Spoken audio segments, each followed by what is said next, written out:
기도원에 오셔서 또 주님 만나시고 오늘 밤에 다 응답받고 가시기를 주의 이름으로 축원합니다.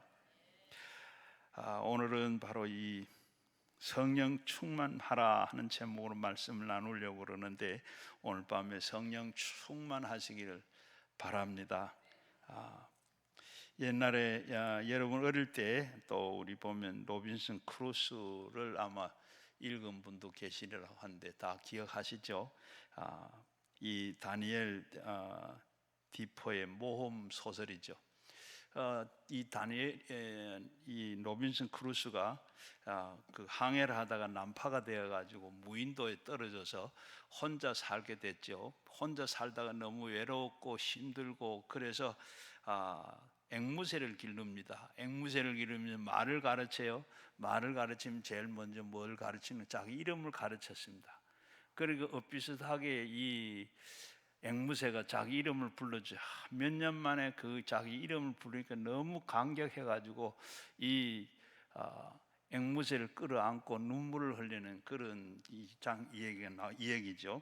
그러면서 그 보면 이 소설 안에 여러 가지 얘기가 많이 있는데 그 가운데 하나는 바로 이 우리 인간은 혼자 이렇게 살 수가 없다 하는 그 사실을 이 얘기를 하고 있는데, 만일 사람이 혼자 떨어져 있다 그러면 얼마나 삭막하고 고독한지 생각을 해도 끔찍합니다.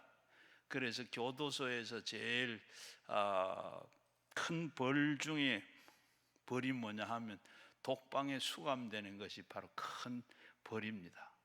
그러면 독방에 가면 혼자 살아야 되는데 얼마나 외롭고 힘들고 참 그렇죠. 그래서 보면 모름지기 인간은 다른 사람들과의 관계를 맺고 살아가는 사회적인 존재다 하는 것을 알 수 있죠. 그래서 우리 인생은 행복하려고 그러면 어떻게 해야 되냐? 인간관계에 승리를 해야 됩니다. 세상에서 성공하려고 그러면 역시 인간관계에서 먼저 성공을 해야 돼요. 오래전에 발표된 이 흥미로운 연구 자료에 의하면 미국의 하버드 대학에서 남학생 268명을 72년 동안 어떻게 살았는가 이렇게 조사 연구를 했는데, 이 정신과 조지 베일런턴 교수가 발표를 했어요. 그런데 보면 거기 보면 인생은 가장 중요한 것은 인간관계이고 행복은 바로 결국은 사랑이다. 다시 말하면 인생의 행복의 비결은 단란한 이 가족 관계가 원만한 인간관계가 이루어졌을 때 행복하고 그리고 인간 승리를 한다. 그런 발표를 했습니다. 그런데 문제가 뭡니까? 원만한 인간관계를 만들어 간다는 것이 그렇게 쉽지는 않습니다. 여러분들은 늘 매일같이 인간관계를 맺어가면서 살고 있는데 참 인간관계 잘 하는 게 참 어렵죠. 그래서 그게 잘못돼가지고 싸우기도 하고 원수가 되기도 하고 이렇게 하잖아요. 그런데 바로 이 많이 배웠다고 해서 인간관계를 잘하느냐, 머리가 되게 좋다고 해서 인간관계를 잘하느냐, 결코 그렇지도 않습니다. 그렇다 그러면 과연 어떻게 해야 인간관계를 잘할 수 있을까? 비유로 말하면 윤활유를 잘 쳐라. 바로 톱니나 이 기계가 돌아갈 때 기름이 떨어지면 어떻게 되죠? 뻑뻑 소리가 나기도 하고 그리고 우죽우죽 하다가 멈춰서기도 하고 또 서로 그렇게 맞부닥쳐가 깨지기도 하고 부서지기도 하는 게 일수이죠. 그런데 거기에 인간관계도 마찬가지입니다. 인간관계에 윤활유가 부족하게 되면 여러 가지 갈등이 생기고 불화가 생기고 거기에 또 괴로움이 나타납니다. 결국은 불행한 인생은 실패하는 인생으로 이렇게 전락해 버리고 맙니다. 그래서 먼저 우리는 참 모두 다 주님께 부름을 받은 사람들입니다. 그런데 부름받은 사람들의 의무가 있습니다. 그것은 부름받았음에 대한 합당하게 사는 겁니다. 합당하게 산다는 것은 몇 가지가 있는데, 먼저 하나는 내가 부르심을 받았다는 그 값을 알고 살아야 됩니다. 나는 일찍이 주님께로 부름을 받은 사람이다. 선택받은 사람이다. 이것을 자각하고 그렇게 그것을 중요하게 생각하고 살아야 돼요. 그리고 또 하나는 조화와 일치가 하나로 이루어지는 지혜로운 삶이 필요합니다. 가는 곳마다 조화를 이루게 되고 어떻게 하든지 하나를 지향하는 그런 삶을 살아야 성숙한 삶을 살게 됩니다. 그리고 시간을 아껴야 됩니다. 내가 주어진 그 시간은 최대한 선용하면서 사는 삶을 살아야 돼요. 그리고 성령 충만한 삶을 살아야 됩니다. 성령 충만한 삶. 바로 오늘 18절 말씀에 뭐라고 그래요? 술 취하지 말고 이는 방탕한 것이니 오직 성령 충만을 받아라. 성령으로 하나님께서 인간의 무력함 때문에 보내주신 도우시는 영이고 섭리의 영이고, 그리고 이 성령 충만하게 되면 나타나는 현상이 몇 가지가 있습니다. 내가 성령 충만하면 이 충만한 사람이 그에게 나타나는 바로 현상 몇 가지가 있는데, 제일 첫 번째로 보면 성령 충만하게 되면 나는 하나님의 사람이라고 이렇게 분명하게 고백을 합니다. 나는 하나님의 사람이다. 여러분 어디에 가나 누구에게 만나나 나는 하나님의 사람이다. 하나님 만난 사람이고 나는 하나님의 사람이다. 그렇게 살고 있습니까? 왜 대답이 없으세요? 나는 하나님의 사람이다. 언제부터 그렇게 돼요? 성령을 받고 나면 그렇게 되는 거예요. 성령 언제 받았느냐? 성령 받았어요? 언제 받았어요? 성령 받은 사람은 나는 하나님의 사람이다. 자, 내가 여기 성령 받았다고 생각하는 손 한번 들어보세요. 다 들으시네. 저 뒤에 한 사람은 안 들으시는데, 안 받았는지 모르겠는데, 성령 받았는 거 언제 받았느냐? 우리가 세례 받을 때 보면 공부를 하는데 우리가 성령은 몇 가지죠 하면 대답하는 사람 대답하는데 보면 다 대답은 물 세례요, 성령 세례입니다. 성령 세례는 또 성령 세례 또 불 세례라고도 합니다. 성령 세례를 받았고 물 세례는 이제 내일 받는 거고, 물 세례는 내일 받는 거고, 성령 세례는 언제 받아요? 물으면 아는 사람이 여태까지 제가 목회하면서 세례 문답 한 사람도 못 봤어요. 언제 받아요?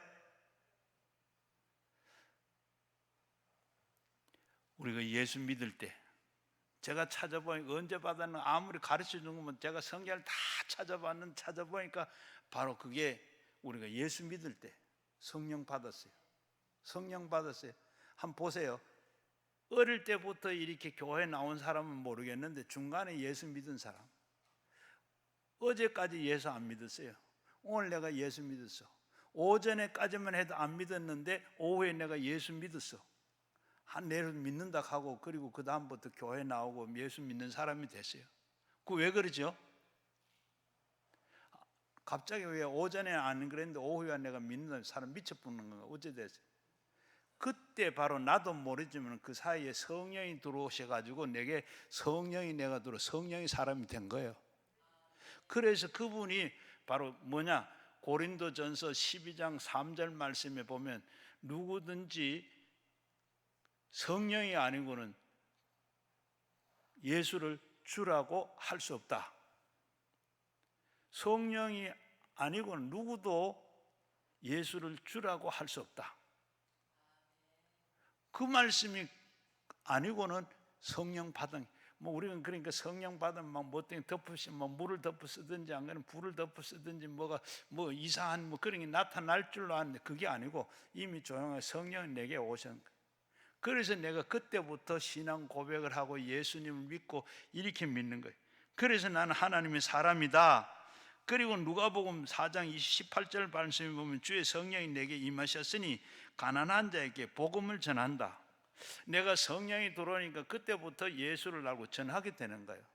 내가 가지고 있으니까 그때부터 내가 가지고 있는 걸 자랑하게 되는 거예요. 그게 전도요. 그리고 또 사도행전 2장 4절 말씀에 보면 다 성령이 충만을 받고 성령이 말하게 하심을 따라 말하기를 시작하니라. 바로 이 사도행전 2장에 보게 되면서 오순절날 성령이 임했는데, 성령이 임하고 나니까 불을 받고 바람이 들어 성령 받고 나니까 그 사람들이 다 말을 하게 됐, 방언을 하게 됐더라. 15개 나라에 온 사람들이 다 각자 방언을 다 했더라. 이리 말을 하게 되고, 그리고 마가복음 13장 11절에도 보면 너희가 고난을 받을 때 무슨 말할까 염려하지 말라. 너희에게는 주시는 말만 하라. 그러니까 말하는 이가 너희가 아니고 성령이 하시. 우리가 말하게 하시는 건 그때 말하게 됐는데, 말하게 된 건 자기가 하는 것이 아니고 성령이 말하게 하시더라. 신앙생활은 영적인 생활입니다. 영적 생활은 그는 영이 사로잡히는 생활입니다. 성령이 하게 되면, 성령이 내게 임하게 되면 주님께서 내가 주님이 하나님의 사람으로 고백하게 돼요. 여러분, 우리 신앙생활 하는 게 힘들어요, 어려워요? 신앙생활 하는 게 힘든 거 어려운 것 왜 그러세요? 내가 하기 때문에 그래요. 내가 하는 신앙생활 내가 하는 게 아니에요. 성령이 완전히, 내가 성령의 사람이 되고 성령이 완전히 뒤집혀 가지고 성령을 믿고 성령 안에서 신앙생활 하는 사람이 바로 신앙생활, 그게 바르게 하는 거예요. 스가랴 4장 6절 말씀이 뭐라 그랬어요? 힘으로 능으로는 할 수 없으되 영으로는 된다. 성령으로 된다는 거예요. 힘으로 하고 능으로 하는 거, 내 힘으로 하는 거, 그건 힘들고 어렵고, 성령이 완전히 내가 성령 받고 성령 안에서 신앙생활은 신앙이 어려운 게 아니에요. 내가 하려고 보니까 11조 내는 게 아깝고 이거 갖고 살지도 못하는데 어떻게 못하죠. 그러나 성령이, 내가 완전히 성령에 사로잡혀 성령 안에서 하게 되면 힘드는 것도 하나도 없고 아까운 것도 없고 하나님 것인데 뭐가 아까워? 어떻게 살아? 하나님 성령이 그거 염려하지 마라. 내가 다 하나님 살아계신데 그분이 다 먹이시고 입히시고 아무것도 염려하지 말라 그랬는데, 그래서 우리는 신앙생활을 하게 되는 거. 그리고 알게 하십니다. 뿐만 아니라 성령이 내게 임하시게 되면 알게 돼요.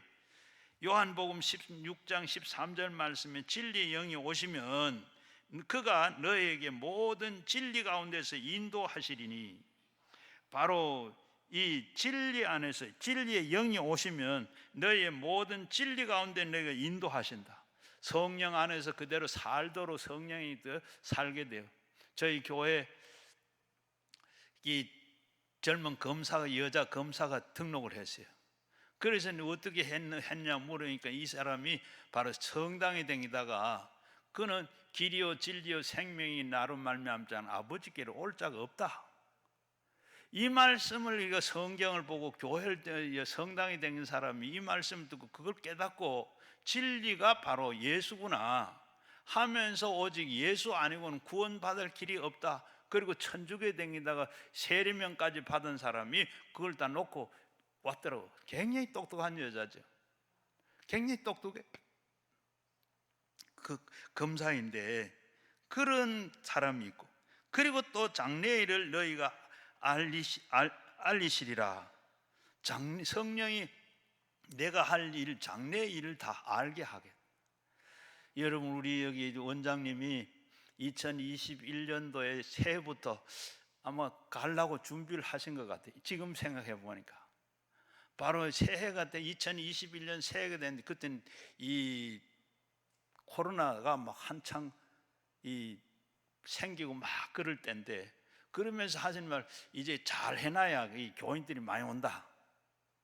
그러면서 여러분들이 앉아 이 의자 만들려고 저 포천으로부터 시작, 1월 초부터 추운데 1월 초부터 저 포천, 이 파주, 일산, 이 뭐 남양주, 그러면서 이 저 뒤에 지금 2개가 있는데 저 이 원목, 외국에서 수입하고 원목 만드는 저 우드 이 의자 저거 저 뒤에 가면 그걸 여기 다 만들려고 가봤어요.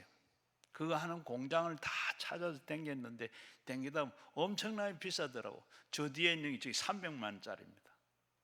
그래서 300만 원부터 시작해. 보통 뭐 100만 원짜리도 있고 300만 원, 뭐 그리고 1000만 원 넘는 게 막 그거 여 다 갖다 놓으면 어떻게 하게? 그래서 저 두 개 저 뒤에 가. 그래서 좀 어디 싼 거 없나 찾다가 보니까 지금 이 여러분들 맨 앞에 나온 이게 좀 저 일산에서 가니까 이 수입했는 이 미송나무에 이걸 가지고 이렇게 다 사고 만들고 이렇게 원래 이게 지금 잘랐는데 이게 원래 이거만 하나입니다. 이렇게 산 걸 가지고 이렇게 의자도 만들고 그리고 또 의자도 만들고 또 저 뒤에 저 등 저 지금 다 꺼이가 있는데 파란 거 빨간 거 등이 여기 지금 그게 또 저거 등 어디 등 좀 살 때 인터넷 좀 봐라. 그래 인터넷 볼 게 아니고 을지로 안 그러면 청계천 가면 뭐 사방이 지금 등가게인데 가다가 보면 찾아서 되지. 그래서 그거 찾아서 그냥 여름에 뭐 얼마나 덥습니까? 그런데 그냥 청계천을 거기 올라가다 내려가다 잘 걷지도 못한 분이 그렇게 댕기면서 여름에 그렇게 찾아댕겼어요. 그거 찾아가지고 달고 또 우리 교회 기도원에 이 십자가를 달아야 저 뒤에서 저 멀리에서도 보고 여기 기도원인 줄 안다. 그래서 건물마다 12개의 십자가를 달았어요. 그리고 달고 거기에 별을 만들어 달고 이렇게 다 여러분이 이렇게 만들어 놓으셨어요. 그리고 보면 시간이 많이 갔는데 12월 16일 날 토요일입니다. 그날 설교를 하시는데 설교가 좀 다른 날하고는 좀 달랐어요. 오늘 다르다 생각을 하는데 딱 끝나고 내려오시고 나오는데 잘 걷지도 못해. 그거 왜 그러냐 하니까 배가 아파 화장실 가려고 돌아서서 화장실인데 그거 가지고 나 올라가서 할래. 식사도 하지 않고 올라갔어요. 저 올라가다가 문 앞에 나가서 엘리베이터 타려고 올라가려고 돌아서더니 하시는 말씀이 나 없어도 김진성이 데리고 잘해라. 그 말을 하시는 거예요. 저는 그냥 보통 평소에 하시는 말씀이니까 그냥 그렇게 알았어요. 그리고 엘리베이터 타고 5층에 올라가가지고 20일 동안 계시다가 병원에 가셔가지고 돌아가셨어요. 이러고 보면 아마 돌아가실 걸 알고 같은 것 같아요. 여러분 다 해놔가 이렇게 준비해 놓으시고 다 해놓으시고 불편한 거 없이 여러분들 잘 해놔야 많이 오신다. 이렇게 성령님께서는 장래일까지도 알려져 주시는 하나님이십니다. 그러면 지금 제가 생각해 보면 참 나 없이도 진선이 데리고 잘해봐라, 잘해라. 아마 제가 그 말이 진짜 알아들었으면 그래 바로 병원을 모시고 갔을 겁니다. 그런데 지금 생각해 보면 참 어떻게 그렇게 미련했나 한 생각도 들고 후회가 많이 되고 지금도 참 알아서 나 없어도 김진선이 데리고 잘해봐라, 잘해라. 이 말이 참 자꾸 지금 하루에도 몇 번 자꾸 이 말씀이 생각이 나요. 하나님께서는 성령님께서 이렇게 앞일도 이렇게 다 말씀하신. 그리고 로마서 8장 28절에 보면 성령은 우리의 연약함을 도우시는 우리가 마땅히 빌 바를 알지 못하나 오직 성령이 말할 수 없는 탄식으로 우리를 친히 간구하시는, 우리의 기도하는 것까지도 다 알고 간섭하시고 하나님께 가르쳐 주시고 기도하게 하시는 그분이. 그리고 요한복음 14장 26절에는 그리고 가르치고 생각나게 하시는다. 하나님께서 늘 우리는 성령 충만해야 돼요. 여러분 우리가 잘 되려고 그러면 우리가 성령 충만해야 돼요. 왜? 이렇게 가르쳐주고 생각나게 하셔. 우리 사는 걸 가르쳐주고 내가 어제 이렇게 실수했고 이렇게 해야 네가 잘 산다. 특히 공부하는 학생들은 학교에 와서 공부하는데 하나님 잘하는 건 뭐예요? 공부하는 거 본 거 그걸 생각나게 가르치고 했는 거 그게 다 생각나고 시험 칠 때 생각나고 이렇게 하고 우리 사업하는 분들도 생각나고 하는 거 가르쳐주고 길을 가르쳐주고 방법을 가르쳐주시고 또 이렇게 하시는 그 성령님, 그분의 도움받고 그렇게 살아야 돼요. 바로 보면 어떻게 여러분 원종수 권사라는 분 간증 책 보셨어요? 그분은 대전에서 그 호르몬이 밑에서 혼자 자랐는데 별로 공부도 못해. 이 어머니는 시장에 장사를 하면서 그냥 새벽에 새벽 기도 갔다 와서 이 아들 위해서 날 그렇게 기도를 하다가 보면 어떨 때는 참 뭐 이마에 그냥 찬 물이 떨어질 때, 어때는 뜨거운 물이 떨어질 때도 하고 찬 손을 얹기도, 그렇게 기도하는 어머니, 그 이해에서 자기도 새벽 기도를 나가게 됐어요. 고등학교 2학년까지 별로 공부도 못하고 그랬는데 교회 나가서 성령 받고 난 다음에 그거는 서울대학에 의과대학에 들어갔어요. 어떻게 들어갔느냐? 시험 공부한 거 그게 시험 가니까 책이 그대로 다 보이더라. 그래서 서울대학 의대를 졸업하고 미국 가서 의사가 되고 그렇게 큰 사람인데 미국에서 크게 쓰임 받는 사람이 되고, 우리 윤석열 대통령도 그랬다 그러죠.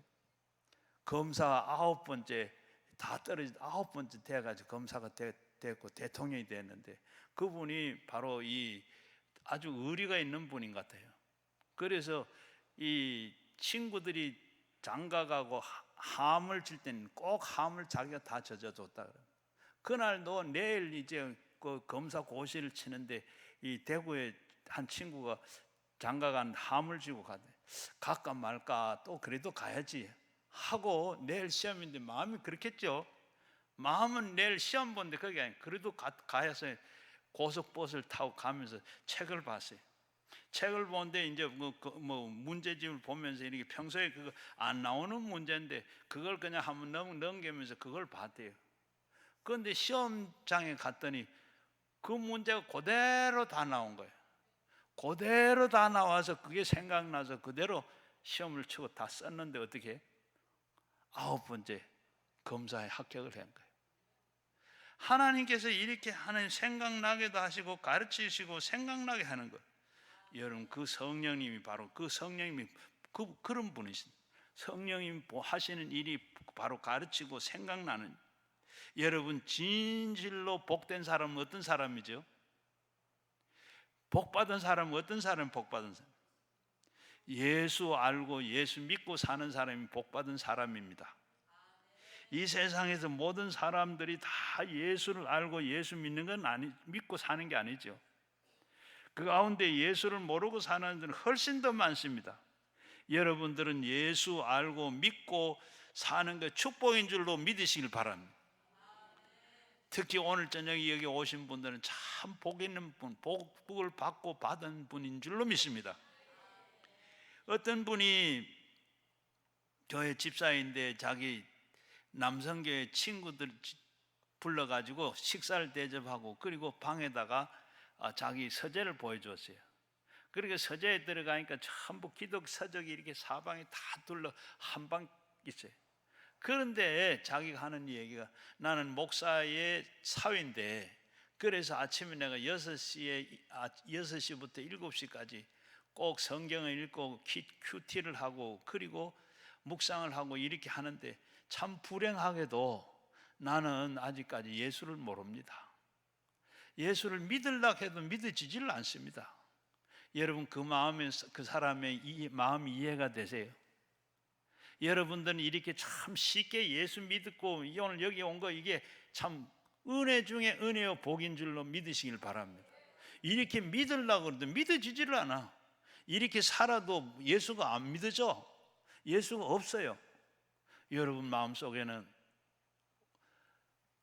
예수님이 계셔서 여기 오신 거 아니겠어요? 그분을 믿고 사는 거 아니겠어요? 그러니까 여러분 복 받은 거예요. 한번 얘기해. 나는 복 받은 사람이다.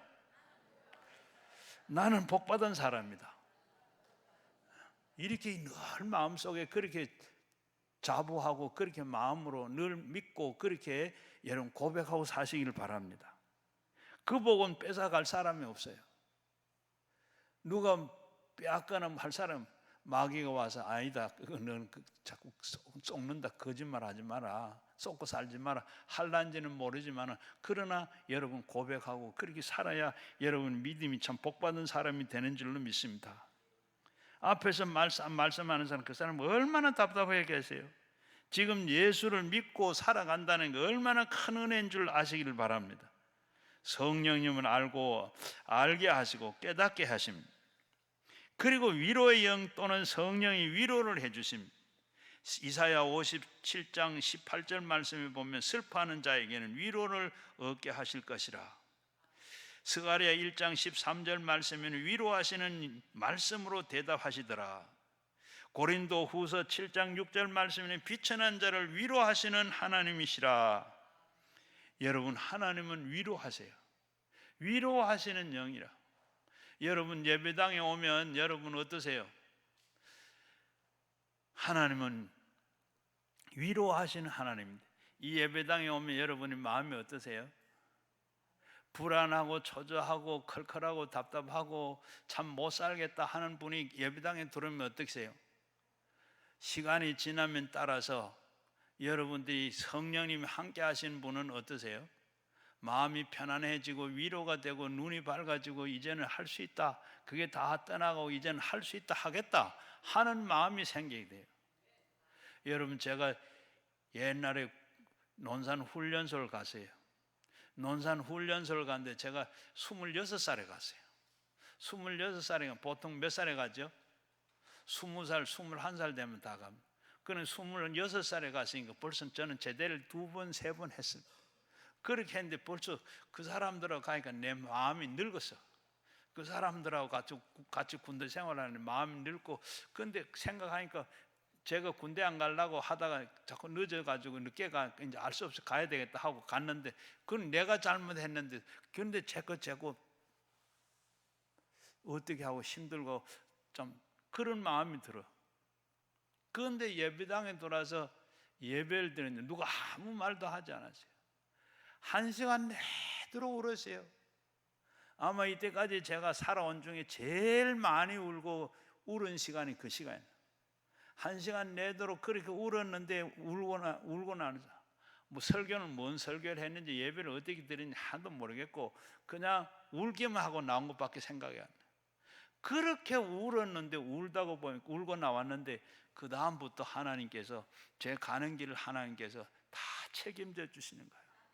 제가 군대에서 가서 그 다음부터 어디로 갔는가 하면 군대 교회로 제일 먼저 군대 교회로 갔어요. 군대를 교회를 갔는데 교회 가서 어떻게 군대 생활하면 총도 쏜 일도 없고 뭐 군대 갔다 온 사람 누가 뭐 총 쏴고 뭐 훈련 받은 뭐 이런 얘기하면 하나도 저는 이해할 게 없어요. 군대 가가지고 그냥 예배만 드렸어요. 저녁에 가도 군대 가면 점호라는 게 있는데 점호도 해본 일이 없어요. 예배 드리고 예배 인도하고 그걸 잤어요.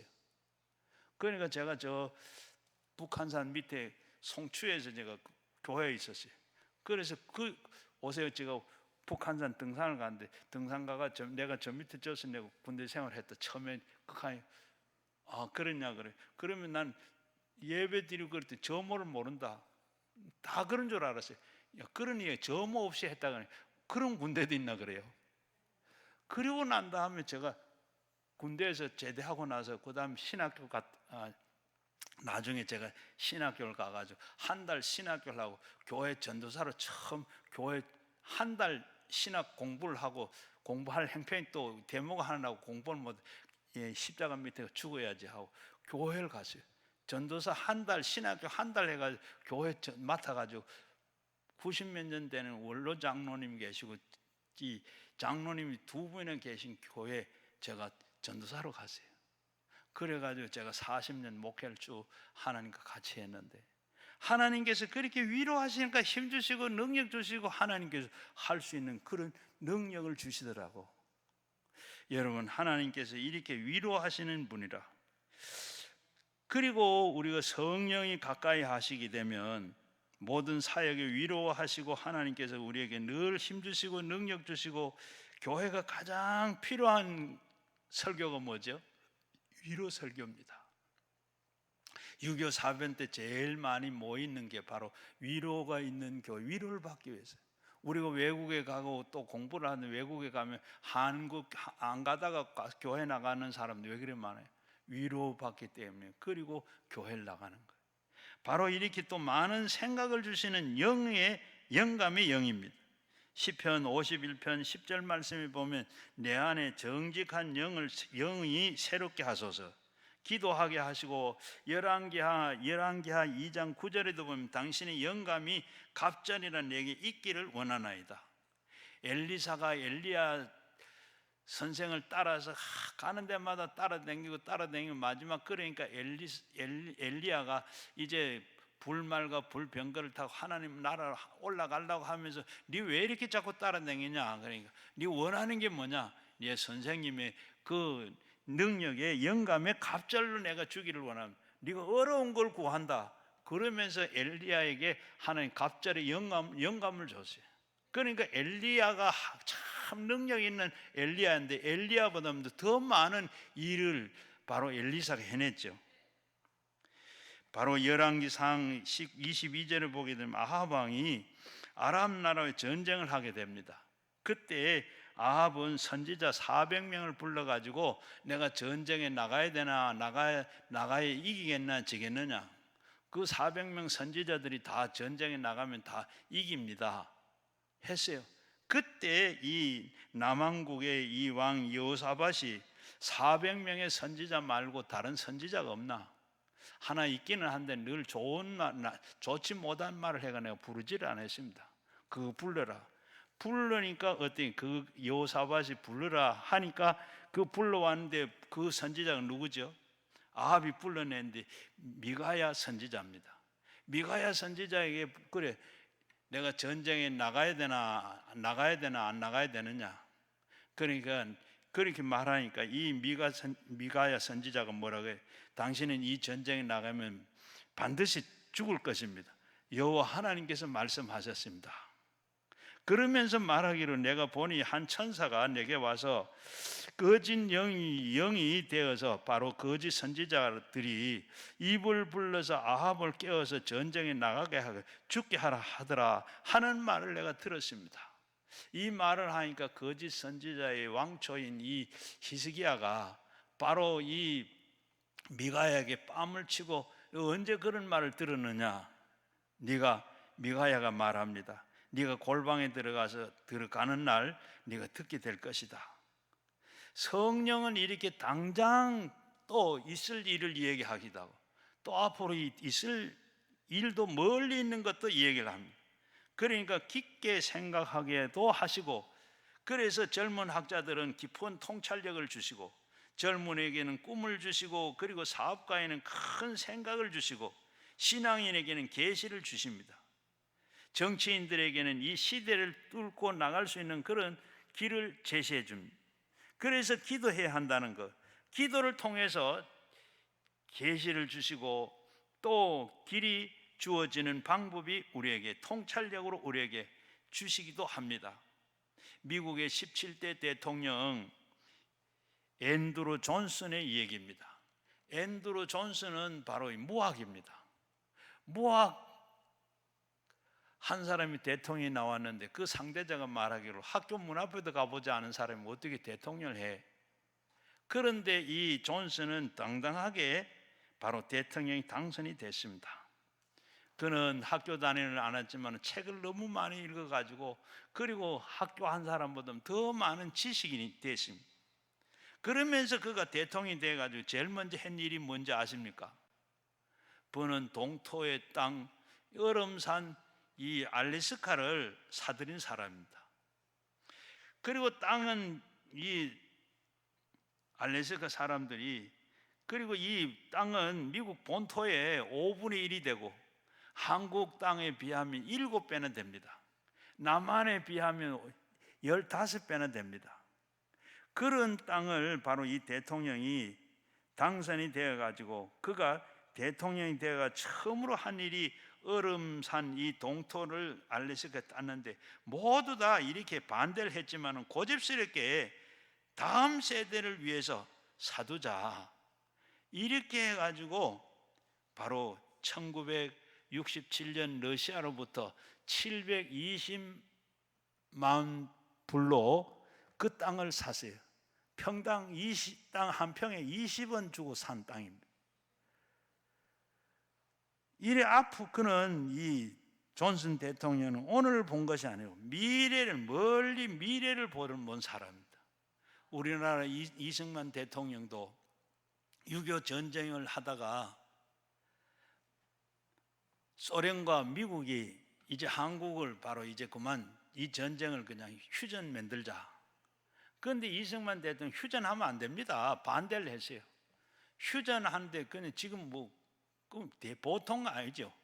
지금 전쟁이나 그 나라와 막 하는데 지금 싸움 말게 좀 여기서 그만하자 해야 됐다. 아니요, 지금 우리는 싸워야 됩니다. 그래야 우리 땅을 다 차지할 수 있습니다. 그리고 이승만이 반대를 했어요. 그러니까 미국이 하고 러시아하고 그렇게 해야 된다 하니까 미국에도 뭐라고 했는가 하면, 그러면 우리가 휴전을 하되, 휴전을 하면 미국은 가지 말고 여기서 붙어가 우리나라를 지켜줘야 됩니다. 그게 한미동맹입니다.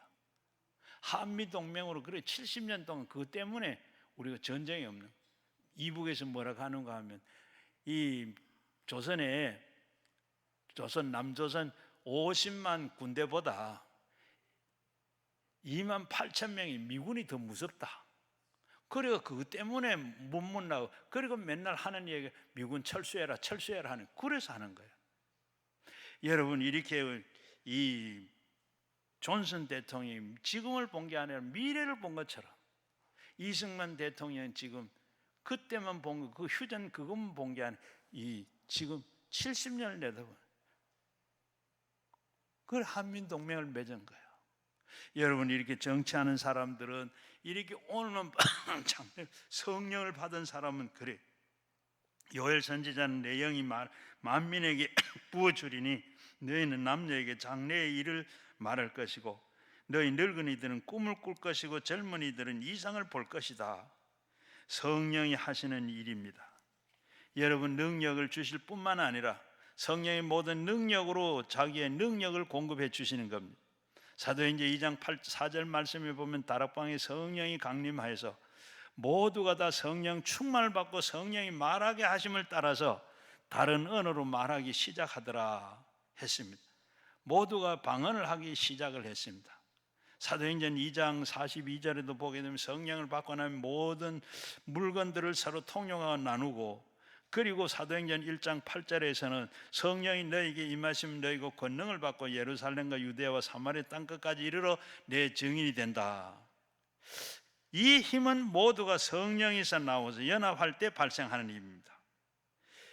나는 가냘프고 그리고 힘이 없으나 성령이 함께하고 연합하면 더해지면 나는 옛사람이 아니라 능력의 사람이 되는 줄로 믿습니다. 소년 다윗이 골리앗 앞에 나갔습니다. 나타난 결과가 뭐죠? 물맷돌 5개를 가지고, 그리고 그 골리앗을 쳐 죽였죠. 다윗의 승리의 이유는 이미 이전에 있었습니다. 하나님께서 사무엘에게 이새의 집에 가서 아들들을 다 불러서 그 가운데 다윗에게 바로 이렇게 기름을 부어라. 사무엘의 기름을 준비해 가지고 이새의 집에 가서 다윗에게 기름을 붓습니다. 사무엘상 16장 13절 말씀에 사무엘이 기름을 가져다가 다윗의 머리에 부으니 그날 이후로 다윗은 여호와의 영에게 크게 감동되었더라. 사무엘이 가서 기름을 붓고 나니까 그날부터 성령의 큰 감동을 받았더라. 그러니까 다윗은 감동의 힘을 입어가지고 골리앗 앞에 나가서 너는 창과 단창으로 오지만 나는 만군의 여호와 이름으로 나간다. 그렇게 상대가 되지 않아, 말도 안 되죠. 그런 이 다윗이 나갔던 것은 성령이 이미 그에게 성령이 임했기 때문에, 성령의 힘으로, 다윗의 힘이 아니라 성령의 힘으로. 그리고 다윗은 뭐요? 믿음이 얼마나 좋았는지. 다윗은 골리앗을 골리앗으로 보지 않았어요. 이스라엘 사람들과 사울은 전부 골리앗을 장수로 골리앗을 봤습니다. 그러나 다윗은 그게 아니고 자기가 양을 칠 때 자기 양을 물고 가는 일이나 아니면 늑대나 사자나 그걸로 봤어요. 그래서 내가 가지고 있는 이 물맷돌로 치면 저는 죽는다. 그래서 자신을 가지고 이 다윗의 마음이 아니라 성령께서 주는 그 마음, 그 마음으로 가서 그 마음을 가지고 나가 그를 물맷돌을 내려쳤을 때 골리앗이 맞아 쓰러진 거예요. 성령이 내게 임하시면 내 힘은 배가가 됩니다. 내 힘은 1%밖에 안 되는데, 그러나 성령 99%가 되는 성령이 내게 입혀졌을 때 100%의 힘을 가지고 원수를 물리치시고 세상을 살게 될 수 있는 줄로 믿습니다. 성령 받거든 내가 옛날 내가 아니라 바로 성령의 사람, 새로운 사람, 새 사람이 되는 줄로 믿습니다. 미국의 애리조나주의 피닉스에 한 교도소에 일을 갈고 있는 죄수가 있었어요. 이 사람은 그냥 감방에 있으면서 내가 나를 여기 잡아넣는 경찰관, 형사, 그리고 나를 여기 나쁜 사람은 몰아넣은 그 사람들 내가 나가기만 하면 다 죽여버릴 거다. 일을 갈고 매일같이 그렇게 나가서 그 사람 죽일 걸 생각하면서 그는 교도소 생활을 해요. 그러다가 드디어 이제 바로 다 형을 마치고 이제 출소되는 날이 됐어요. 나오자마자 제일 먼저 권총을 샀습니다. 이젠 내가 그 사람들 다 죽이고 내가 다시 들어가서 이제는 내가 교도소에 살 것이다. 그렇게 생각하면 그 아들이 하나 있었는데 아들 하나는 올곧게 사는 사람이 돼야지. 그리고 교회를 데리고 나갔어요. 불쌍한 아들 참 올곧게 바르게 되고 훌륭한 사람 돼야지. 그리고 보면 참 교회를 데리고 나가면 재수는 참 상당히 똑똑한 사람이죠. 교회 나가면 바르게 되고 옳게 되는 걸 아는 사람.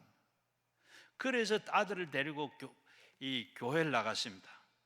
교회를 나가는 그날 마침 C.S. 톰슨이 바로 부흥회를 하고 있어요.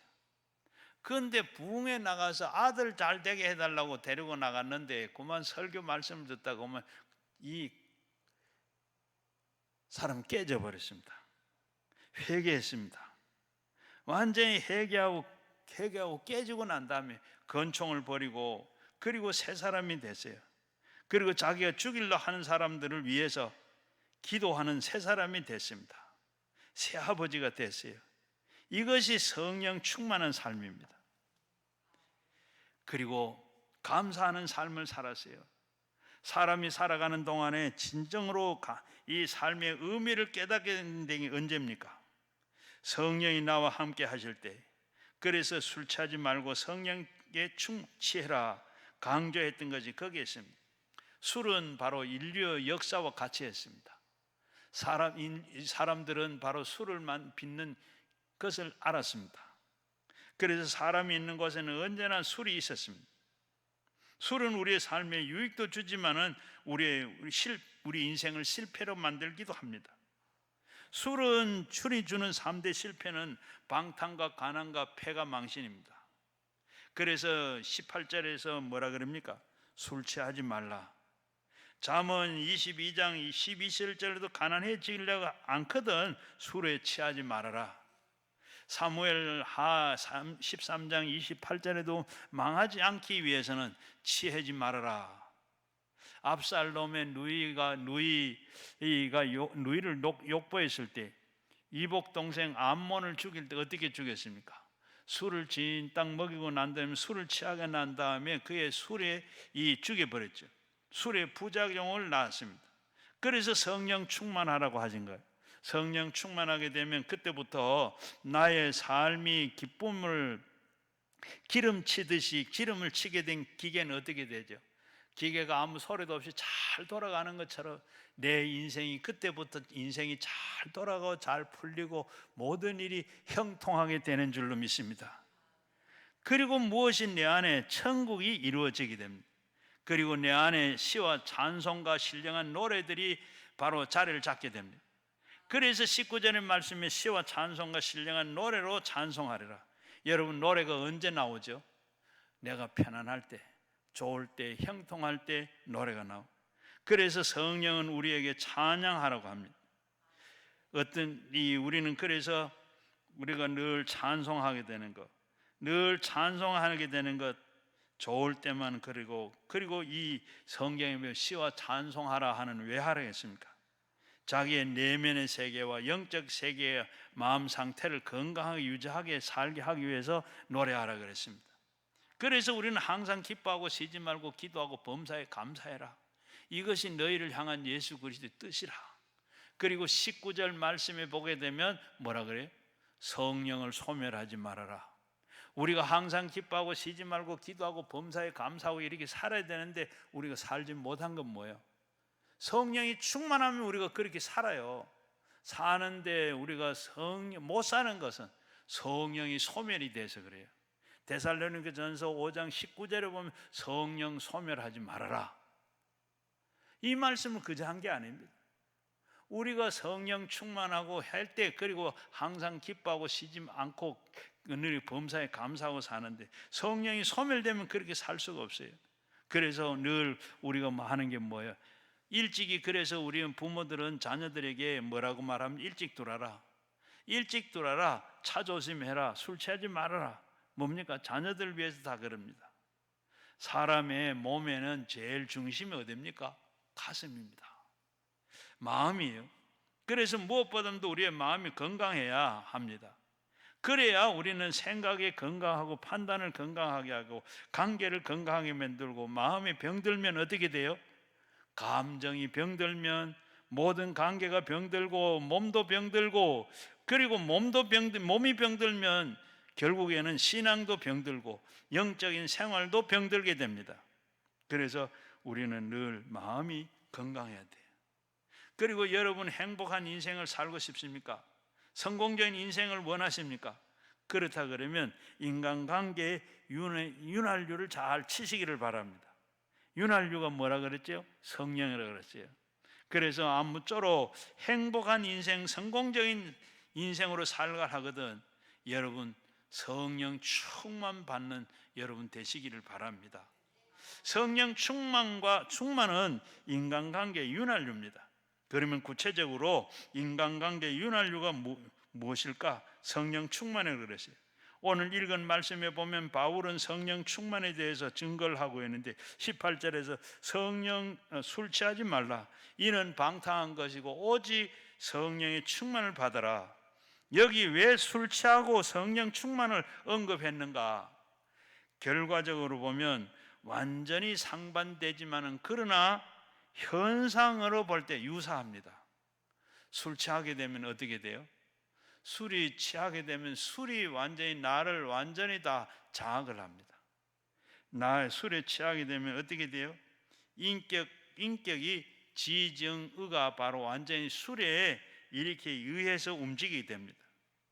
생각도 감정도 의지도 술의 힘에 의해서 좌우가 됩니다. 한마디로 말하면 술이 그 사람을 완전히 지배하고 컨트롤합니다. 그래서 술 취하면 전혀 다른 사람이 됩니다. 그래서 오죽했으면 술 취한 개라고까지 했겠어요. 이와 마찬가지로 성령의 충만은 바로 성령이 취하게 되면 힘으로 인격이 다 술을 내가 막 행동을 하는 게 아니라 성령의 컨트롤 당해서 성령에 의해서 결심하고 행동하게 되죠. 그러니까 성령 충만은, 성령의 지배는 성령의 컨트롤 상태가 됩니다. 술 취하게 되면 방탕하고 그리고 천박한 그런 인격이 되지만은 술에 취하게 되면 아주 고상하고 천사와 같이 예수님과 같은 고상한 인격을 갖게 되는 것입니다. 그래서 성령 받으면 우리는 하나님과 관계에 대신 관계가 원만해져요. 하나님과의 관계가 원만해지는 것이고 저절로 찬송이 나오게 되고 감사가 돼. 아까 앞에서 말씀드린 항상 기뻐하고 쉬지 말고 기도하고 범사에 감사해라. 이게 성령이 소멸되면 그게 안 되는데, 그게 성령이 들어오면 그게 다 항상 기뻐하고 범사에 감사하고 기도에 하게 되고, 그리고 범사가 감사하게 되는 거예요. 바로 이래서 찬송하게 되고 감사하게 돼요. 사도행전 16장에 보게 되면 바울과 실라가 빌립보에 가서 복음을 전합니다. 복음을 전하는 데 가서 어떻게 돼요? 점쟁이 하나 고쳐주고 그리고 억울하게 매를 맞고 감옥에 들어갑니다. 감옥에 들어갔는데 다 밤에 얼마나 쓰리고 아프고 억울하고 분해요. 그런데 다 죄수들이 잠자는데 그때 바울과 실라는 뭐라 했다고요? 찬송하고 하나님 앞에 기도했다. 찬송할 기분이 납니까? 성령 충만함이 이렇게 그때도 찬송이 나오고 기도가 나오는 거예요. 왜? 성령이 나를 완전히 지배하고 나를 컨트롤하고 있기 때문에. 더 나아가서 성령 충만하면 인간관계가 좋아집니다. 21절 말씀에 보면 그리스도를 경외함으로 피차 복종하라 그래요. 피차 복종하라는 말은 바로 서로 존중하라는 말입니다. 사랑하라는 뜻입니다. 이건 명령이고 명령이기도 하지만 내 힘과 노력으로 실천할 수 있는 게 아니라 성령께서 그렇게 만드는 겁니다. 그러니까 예수 그리스도를 경외하게 되고 주님을 사랑하게 되고 그 사랑으로 사랑하는 것이 자연스럽고 뿐만 아니라 이웃까지도 사랑하게 되는 줄로 믿습니다. 여기서 우리는 가장 중요한 것은 그 원리를 발견하게 되는데, 인간관계를 잘 하려고 그러면 먼저 대신관계, 하나님과 관계가 잘 이루어지고 그리고 그 다음에는 예수님과의 관계가 잘해지고 원만하게 되면 예수님과 이런 원리를 우리는 강조하고 있어요. 그래서 예수님께서 뭐라 했어요? 마태복음 22장에 보게 되면 내 마음과 마음을 다하고 목숨을 다하고 뜻을 다하여 하나님을 사랑하라. 그리고 이것이 곧 첫째 되는 계명이요 둘째는 바로 내 이웃을 내 몸과 내 자신과 같이 사랑하는 것이라. 이 두 계명은 율법이고 선지자의 강령이라 그랬습니다. 이 말씀은 위대한 계명이라고 다른 바로 먼저 대신관계, 하나님과의 관계가 잘 되면 그 다음에 대인관계, 인간과 인간관계가 잘 이웃과도 내 몸처럼 사랑하게 된다는 말씀입니다. 이것을 바로 우리는 이 거룩한 삼각관계인데, 세상의 삼각관계는 참 복잡하고 더럽지만 그러나 이 하늘의 거룩한 삼각관계는 참 좋은, 먼저 하나님을 사랑하고 이웃을 사랑하고 나를 사랑하고 이렇게 사랑하는 관계가 맺어진다. 자, 이렇게 좋은 관계를 만들기 위해서는 어떻게 해요? 성령의 인도함을 받는, 이 인도를 받아서 서로 사랑하게 되는 겁니다. 그러니까 이렇게 정리할 수가 있습니다. 어떤 좋은 인간관계를 만들어 갈 수 있는 것은 성령의 인도로 서로 사랑하게 되고, 그리고 성령의 삼위일체 중에서 삼위이신 하나님께서 우리의 영이 되셔서 동시에 하나님의 영이로, 그리고 다시 말하면 예수님과 동시에 우리는 예수님의 설명을 할 수가 있는데, 요한복음 14장 16절 말씀에도 내 아버지를 구하겠으니 내가 다른 보혜사를 너에게 보내주사 영원토록 함께 있게 하겠다. 예수님께서 이제 하늘나라에 가시기 전에 먼저 내가, 예수님 보혜사예요. 다른 보혜사, 나도 보혜사인데 다른 보혜사를 내가 너에게 보내주겠다. 그 보내준 보혜사는 성령을 말하시는데, 성령님이 오시는 그 성령님은 오셔서 다시는 떠나지 않겠다. 너와 함께 하겠다. 구약의 성령도 계셨는데 그 구약의 성령님은 오셨다가 우리의 사명이 끝나면 가버리셨어요. 그런데 다시 오는 이 성령은 우리에게 다시는 떠나지 않고 우리와 같이 하시는 분이세요. 여러분, 우리가 가끔 보다 보면 어떨 때 기도하다고 기도가 응답이 안 되고, 어떨 때 보면 그래서 인내하지 못하고 참지 못하고 하나님 나를 버리신가 보다, 하나님은 난 떠났다. 여러분, 하나님 떠난 분이야. 성령이 내게 오셔서 나를 영원토록, 내가 영원토록 천국에 가는 때까지 함께 가시는 분이세요. 지옥에 가실 때는 같이 안 가요. 천국에 가실 때, 내가 갈 때까지 그분은 영원토록 가요. 그래서 보혜사 곧 26절에 보면 보혜사 곧 아버지께서 내 이름으로 보내신 성령은 그에게 모든 것을 가르치고 내가 너에게 말하는 것을 다 생각나게 하리라. 여러분, 그분은 우리의 옆에 계셔서 늘 도우시는 분입니다. 보혜사는 뭐예요? 옆에서 우리를 도우시는 분이라. 보호하시는 분이신데, 그리고 영어 성경에 보게 되면 상담자라고 그렇게 해. 그리고 그 앞에 다른, 보면 다른이라는 이 말이 수식어가 붙어 있는데 예수님과 똑같은 다른 보혜사를 보내주겠다. 그 성령님을 말합니다. 그분 대리자로 말합니다.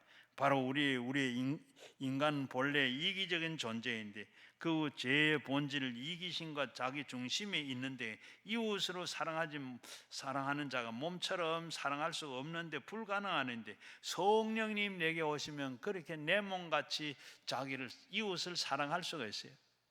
그런 분이 내게 오신다. 여러분에게 가르쳐준 그 인간관계의 원칙이 무엇입니까?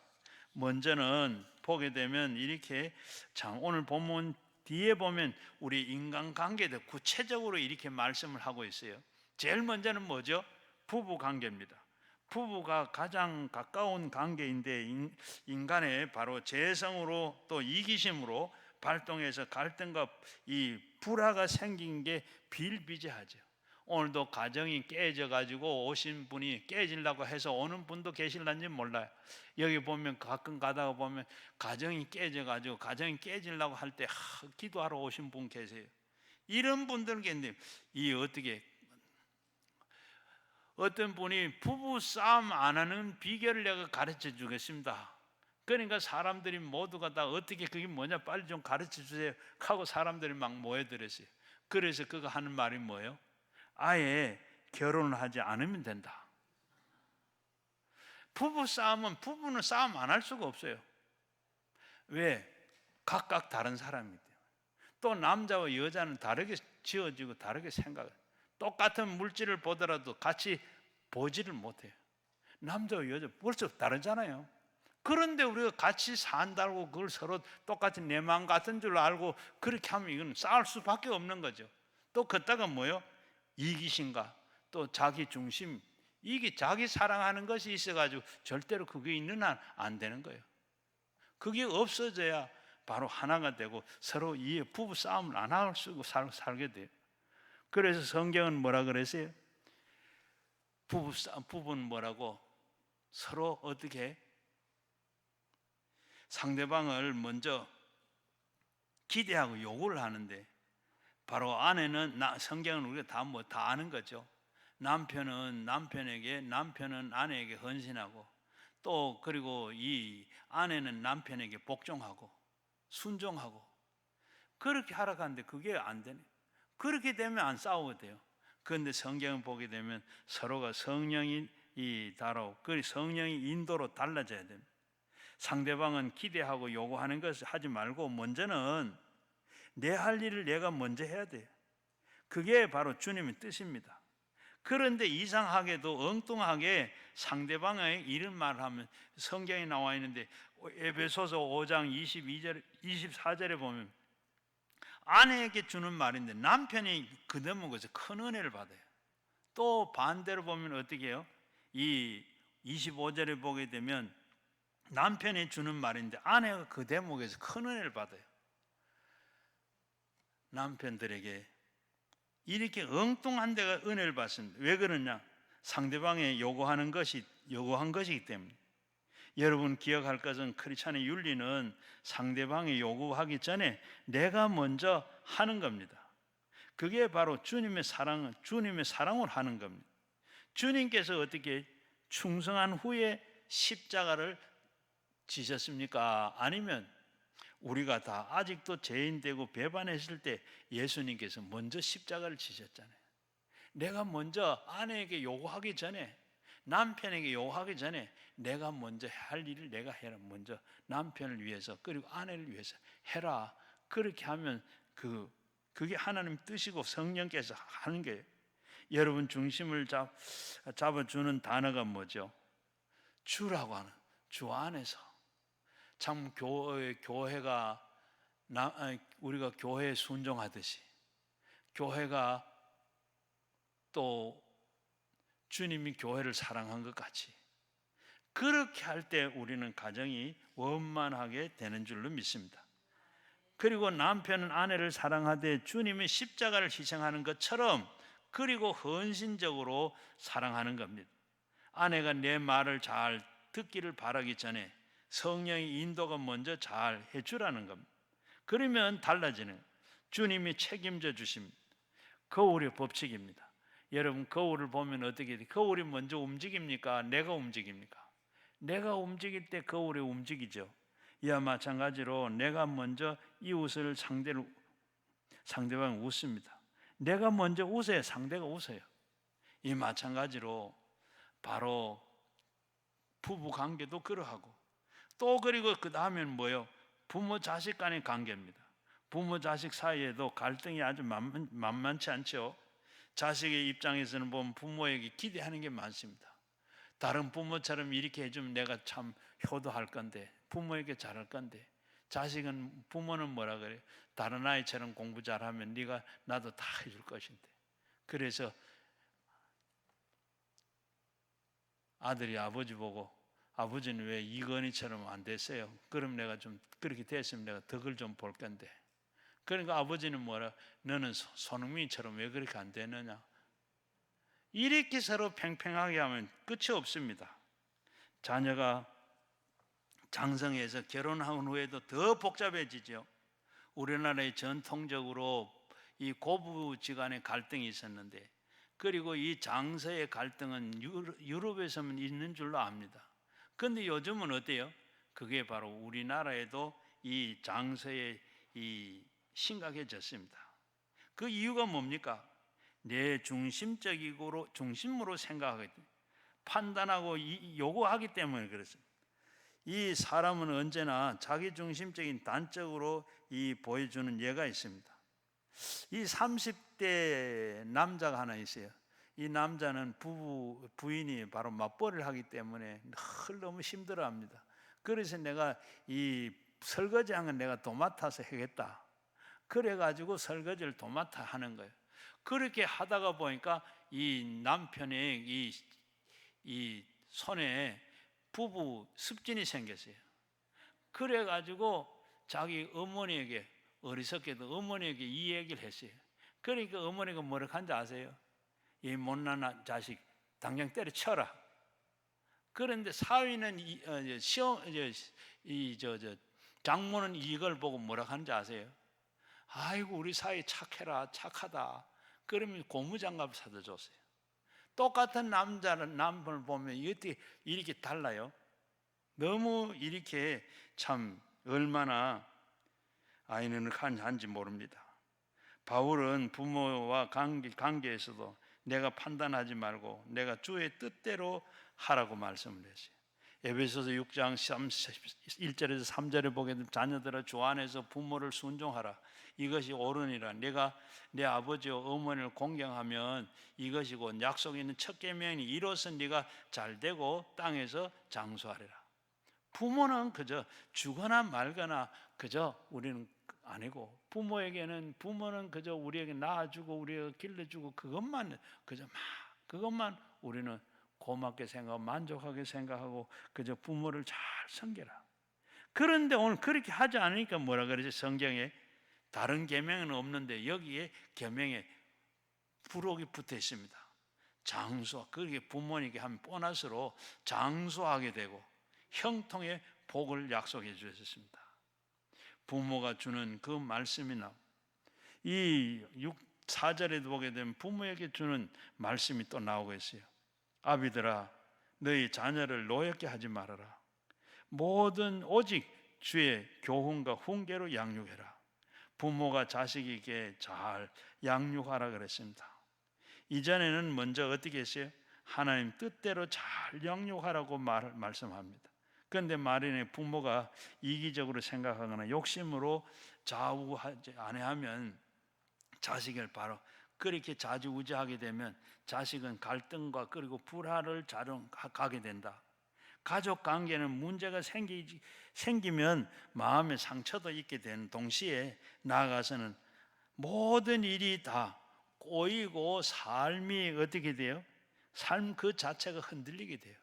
부모 자식 간에도 관계가 잘 맺어져야 돼요. 또 뿐만 아니라 부부지간에도 관계가 잘 돼야 됩니다. 여러분 아침에 남편이 나갈 때 참 속상해가 나가지 않게 만들어 가세요. 나가면 어떻게 되는지 알아요? 모든 것이 꼬이고 모든 것이 삐뚤어지고 잘못돼.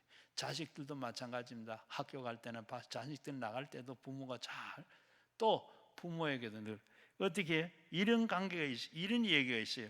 영국의 여자 테니스 스타라고 하는 마르티나 힝거스의 이야기인데, 이는 테니스의 신동이라 그랬습니다. 그런데 세계적인 아주 선수였는데, 그는 윌림턴 대회에서 세계 랭킹 1인데, 그리고 무명의 16세 되는 소년과 시합을 해가지고 52분 동안에 0대2로 참패를 당했어요. 참 이런 이변이 일어날 수가 없는데, 사람들은 다 그래가지고 이런 일이 어떻게 됐냐, 나중에 알고 보니까 시합하기 어제 어머니하고 대판으로 싸웠어요. 속이 상해가지고 상처를 받고 나온 테니스 볼이 제대로 보이지겠어요? 그런데 엄마가 저 관중석에 이렇게 앉아 있다가 그만 뭔지 자리를 옮겼어요. 그러니까 이 테니스 치는 마음이 그냥 저기 볼이 맞고 하겠어요.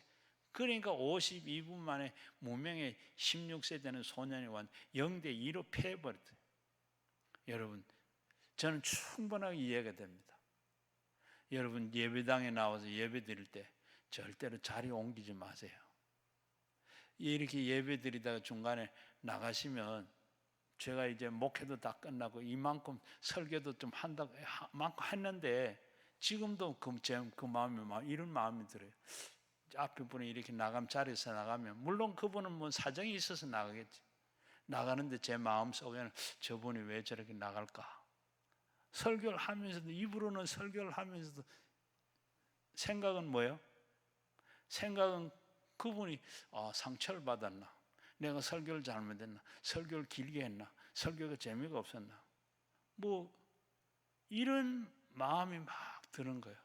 이런 마음 들면 제가 설교하는데 이게 제 입만 하지 생각으로 나간 거예요. 재짓게 만든 거예요. 잘못하면 이때 안 나가야 될 말을 나가게 되는 거예요. 여러분들에게 참 축복의 말씀이 나가는데, 잘못하면 축복이 아닌 말씀이 나갈 수 있어요. 여러분, 이만큼 다른 분들에게도 이렇게 피해를 주는 것이고, 시험. 그래서 예배당에 들어올 때는 절대로, 물론 생리적인 갑자기 그런 일이 있으면 어떻게 하겠어요? 그렇지 않는 이상은 자리에 들어오시면 움직이지 마시고, 들어올 때 생리적인 것도 다 정리를 하시고, 그렇게 나온 것이 참 하나님 앞에 복을 받게 하는 일이라. 여러분, 축도할 때까지 절대로 움직이지 말고, 여러분, 그래야 복을 받아요. 교회가 복을 받고 하나님께서 복을 주는, 옳게지는 거예요. 여러분, 그리고 기타 관계의 말씀을 드린 데에서, 기타 관계, 가정을 밖에 직장이나 사회나 이런 여러 가지 대인 관계가 그것도 많잖아요. 어떻게 해야 되겠느냐? 바로 그때도 성경은 말씀하는데, 에베소서 6장 5절에서 7절에 보면, 종들은 두려워와 떨며 성실한 마음을 육체의 상전에게 순종하기를 그리스도께 하듯 하라. 눈가림으로 하여 사람을 기쁘게 하는 자처럼 하지 말고, 그리스도께 종처럼 마음을 하나님의 뜻을 행하고 기쁜 마음으로 섬기고 죽게 하듯 하고 사람에게 하듯 하지 말아라. 우리가 밖에 나가서 대인관계, 직장관계, 사회생활 할 때 그렇게 죽게 하듯 한 마음을 해라. 그리스도께 하듯 마음을 해라. 눈가림을 하지 말고, 사람을 기쁘게 하는 거 하지 말고, 오직 그리스도께 순종하는 자처럼 마음으로 하나님 뜻을 행하고 기쁜 마음으로 섬겨라. 인간관계에 복종하게 되면, 이 어떨 때는 참 치사하고, 직장에 가서 어떨 때 보면 그럴 때 치사할, 사람에게 하게 되면 치사하게 되고, 참 어떻게 비굴하게 되고, 그렇게 윗사람에게 이렇게 순종하고 한다. 그런데 어떻게 성실하게 하는 게 참 어떻게 하다가 보면 그렇게 어렵습니다. 이게 가능한가? 주님께 하듯 하라. 그리고 우리는 직장에 나와서 하든지 뭔 집에서 하든지 무슨 일을 하든지 간에 그렇게 주께 하듯 해라. 주님께 하는 일을 해라. 옛날에는 우리가 다 어떻게, 우리는 주의 일을 해야 된다고, 이렇게 목사가 돼야 된다고 이렇게 생각하고 서원하고 하나님 앞에, 그게 아니라, 내가 하는 일은 집에서나 어디서나 하는 일이, 내가 하는 일은 뭐요? 난 주께 한다. 주님께 한다. 이게 사명인 줄 알고 그렇게 하시면 그 일이 잘 될 뿐만 아니라 다 형통하게 잘 되는 줄. 그 예로 한 어떤 은행에서 있었던 일이, 인턴 사원이 바로 이 동전 바꿔주는 일을 했어요. 동전 바꿔주는 참 일도 아니죠.